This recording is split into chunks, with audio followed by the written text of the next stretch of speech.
皆さんこんにちは、華道家のりこうです。本日のテーマは、知らないと恥をかく生け花ではやってはダメなことということで、早速やっていきましょう。はい、ということでテンション高く始まりました。本日の動画。皆さんお花を生けてて恥をかきたくないですよね。ということで、生け花ではやってはいけない NG 行為、きっと気になるんじゃないかなと思うんですけど、結論から言うとですね、生け花ではやってはいけないということは一つもありません。はっと思う方、わかります。今日の話は流派の違いとかにもつながってくるんですけど、この動画を見る前と後で、きっとね、皆さんがお花を生ける上で、お花の向き合い方とか、花を生ける楽しさというのが違ってくるんじゃないかなと思って今日撮影してるんですけども、で、今ですね、冒頭から何をしてるかというと、教室にあった枝を使って、古柳の伝統的な生花というお花をパパッと生けていこうかなと。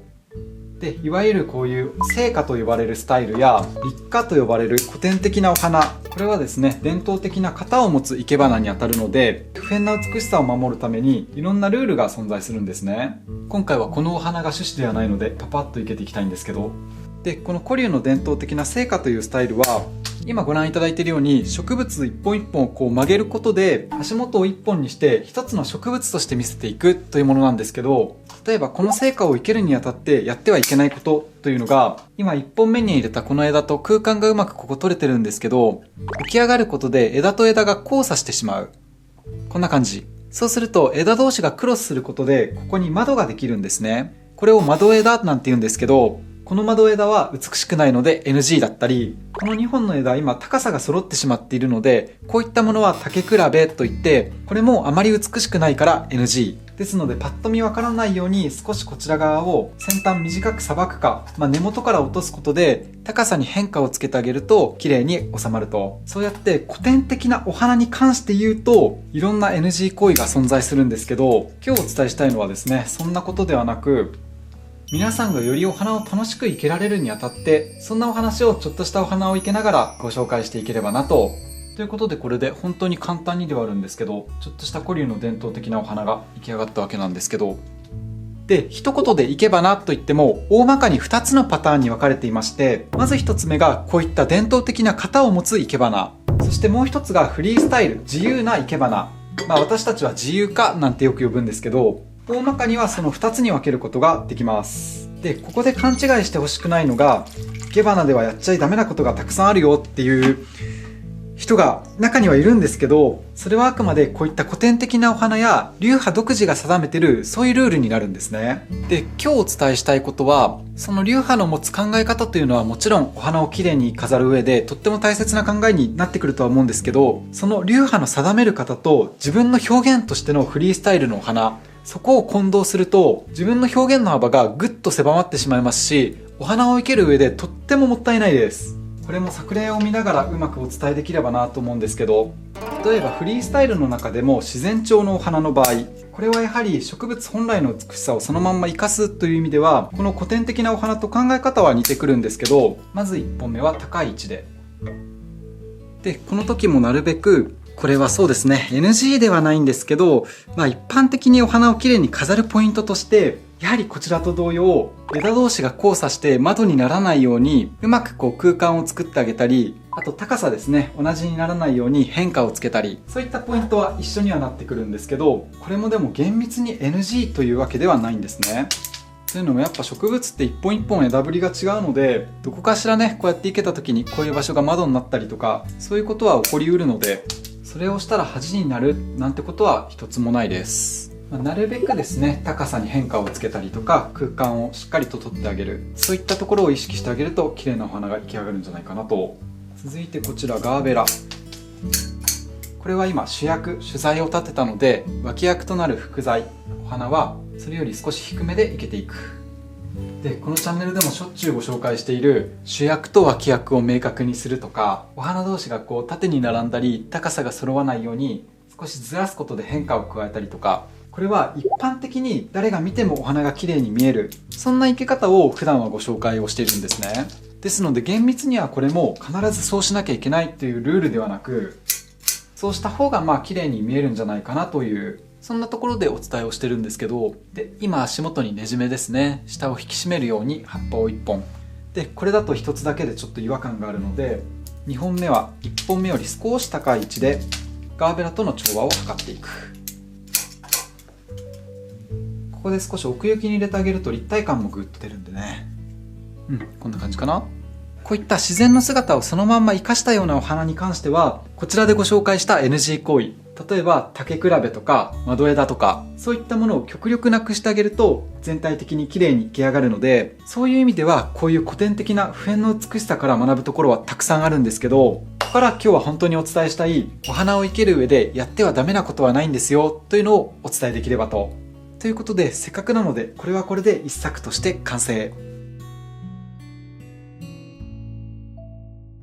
はい、ということで、ここまでの話を少しおさらいすると、まず一つ目、古典的なお花にはきちんとルールがあって NG 行為は確かに存在しますよ。そして二つ目、自由なお花の中でも自然の姿をそのまんま生かしたお花に関しては、こちらの古典的なルールというのはある程度通用するといいますか、美しく見せるポイントにはなってきますよと。先ほどご紹介した竹比べとか窓枝の他に、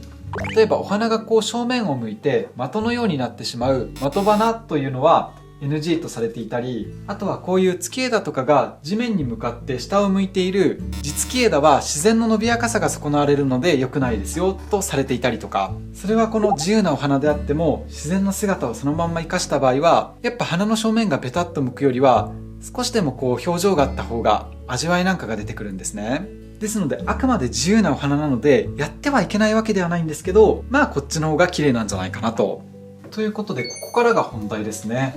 基本的には、流派の定めてるルールとか、そこは一応私も流派の上に立つ身なので、実際に習ってる人はそこを大切にしてもらいたいなとは思うんですけど、その上で今日の本題であるやってはいけないことはないんですよというのをお伝えできればなと。で、例えば今日のこちらの枝、先ほどはなるべく窓にならないように空間が空くような表情で生けてたんですけど、この植物の魅力を見た時にいかがでしょうか。そうだな、私はですね、この緑のひょろひょろっとした枝がたくさんついているのと、その途中途中にまだ若い葉っぱや実がポチョポチョとついている。そしてあとはこの枝細いので結構こうやってしならせることができるっていうのもこの植物の魅力、特徴なのかなと。じゃあその特徴を生かしたらどういうことができるかというところで見ていくと、例えば先ほどは窓枝は良くないとされていたんですけど、この細い枝一本一本が交差するとどういう表情が生まれるか。こんな感じだといかがでしょうかね。なんか空間に絵を描いたような、そんな表情になりましたね。こうすることで先ほどの自然の表情とはまたちょっと違った面白い表情を引き出すことができると。で、極端なことをすると、もうこれ一本ポーンと立ってるだけで彫刻のような面白さがあるので、この場合私だったら、これも先ほど NG とされていた的花。こういう場合は傾けて表情を出すより、この面白い世界観に合わせて、このオブジェのポイントのように花の正面をポーンと一輪向けて、これだけでもちょっとしたお花として飾れると。で、こういったお花に関してはもちろん好みは出てきます。さっきの自然の表情を生かしたそのまんまの方が美しいという人もいますし、この植物の特徴を生かしながらもその植物らしくない表情を引き出して表現する、そういったところに面白みや魅力を感じる人もいますし、で、私はどちらかというと後者のタイプで、この植物をこの植物らしく生けるのは経験を積めばほとんどの人ができるんですけど、自分にしか見つけることのできないその植物の魅力とか特徴を生かして、それがうまく作品として出来上がった時はすごく嬉しいですね。ですので、最初にご紹介したいろんな NG のルールをこういうフリースタイルの自由化に持っていくことが、どれだけこう自分の表現の幅とか可能性を狭めてしまうのか、それを今日はお伝えできればと思ってこのように動画にしてみました。ということで、今たまたまちょっとこうしてみたら面白い表情になったので、ここでですね、針金でピッと留めて、この黒文字のしなる性質を生かして最後にフリースタイル、うちの流派では造形的な現代化として指導してるんですけど、それを一作生けていこうかなと。こういう糸針金といって糸状の細い針金があるんですけど、こういった造形的な仕事をするときにとっても便利なんですよね。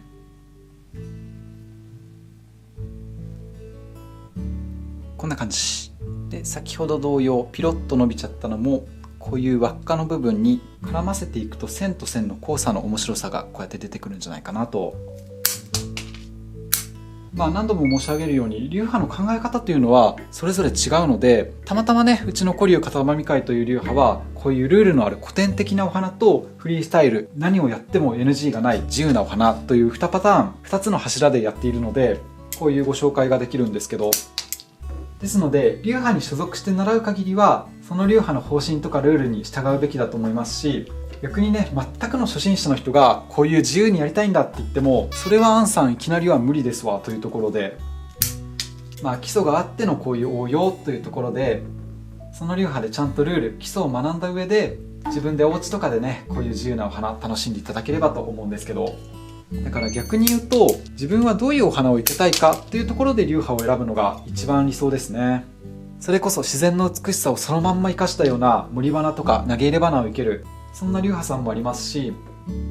一応私は古流人で古流片喰会の福家元という立場なので、古流の魅力をお伝えしておくと、一番最初にご紹介したこういった古典的なお花というのはやはり伝統のあるお花なので、一応古流も300年の歴史があります。伝統の浅い最近できた流派さんというのは逆にこういう古典的なお花がないので、そこはある意味こういうルールのある伝統的なお花とフリースタイルのお花2つあるというのはうちの強みですね。で、あとはですね、ずっとルールのあるものとないものっていうところで、皆さんからしたらもしかしたらない方が自由で魅力的に感じるかもしれないんですけど、私なんかはもうこのお生花大好きでして、ルールがあって普遍的な美しさがある中でもものすごく自由度は高い、ちゃんとルールを守ってれば何をしてもいいというところで、スポーツとかもそうだと思うんですけど、例えばサッカーとかでも急にフォワードが球を手で持ち始めて、それを投げてゴールさせたら何やってんだになると思うので、きちんとルールが定まった中であれだけの熱狂的な面白さが出ると思うんですね。ですのでルールがある上でいかにそのお花を美しく生けることができるか、そこが古典的なお花の面白さになると思います。ということで、基本的にはお花を生ける上でやってはいけないことはないですよというところで、皆さんもお花を生けることを楽しんでいただきたいですし、その上で自分の気に入った流派、気に入ったお花を習える場所を見つけてもらえたらとっても嬉しいです。ということで、これで2作目の造形的な現代化が出来上がりました。はい、いかがだったでしょうか。本日の動画が面白かった、ためになったっていう方はチャンネル登録や高評価をポチッとよろしくお願いいたします。それではまた次回、バイバイ。